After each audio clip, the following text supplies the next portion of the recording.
माननीय विधायक श्री ध्रुवचरण साहू।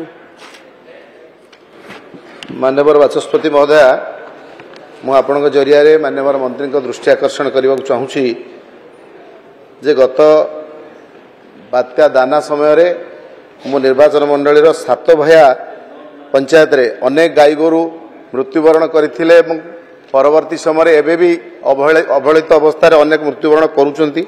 ए कथा खबर कागज रे बारंबार बाहरुची। माननीय मंत्री एक जानिचंती।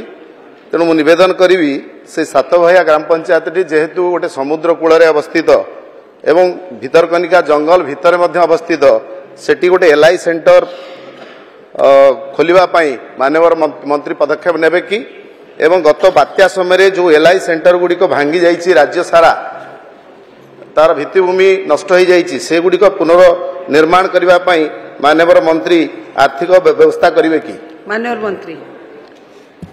माननीय बाचस्पति महोदय, आमर माननीय सदस्य जो प्रश्न पचारि आमर अनुध्यान होती जो 7 भाया आपणकर आगुरी जो से अंचल थिला सेठी विस्थापित किछि लोक जोटा कि पाखापाखि वर्तमान सुधा 70-80 परिवार रही जाइछन्ति एवं किछि जेतेबेले विस्थापित हेले सेमाने तांकर जो प्राणी संपद थिला पशु मानकु सेठी छाड़ी दे पळि आथिले। सेटा गोटे आइलैंड भली हेइछि एवं जोमा जहा कि आमे पशु मानकु उद्धार करबा संभव हो नाही।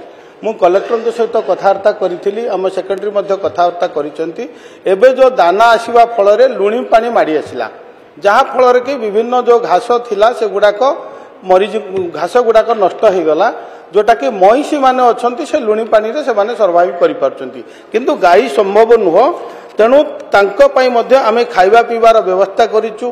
कलेक्टर जरिया रे गोटे मध्ये कमिट करा जायछि जे सेमानकर किपरि आमे उद्धार करिबा एवं सेमानकर आमे किपरि सुरक्षा करिबा एई दिगरे मध्ये आमर केन्द्रापड़ा जो सीडीपीओ अछंती ताकु मध्ये आमर कथबार्ता करिसेंती एवं सेठी गोटे एनजीओ गोटे दुईटी सहित कथबार्ता चलीछि जे आमे किपरि गोशाला मध्ये सेठी कले आमे वर्तमान सेठी मधुर पानी पाई 4टी ट्यूबवेल मध्ये अछि।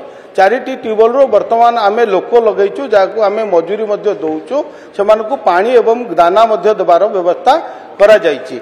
एवं विशेष करी आपण जो पचारिले आ गोटे बात्या रे आपणकर एलआई सेंटर विभिन्न नष्ट हो जाइछि ता पई मध्ये हमर मुख्यमंत्री प्राणी कल्याण योजना रे 600 कोटी टंकार ऊर्ध्व मध्ये बजेट करा जाइछि जे आमे विभिन्न ओडिशा रे समस्त भित्तिभूमि को प्रथमे सुधारिबा पई तार व्यवस्था करा जाइछि।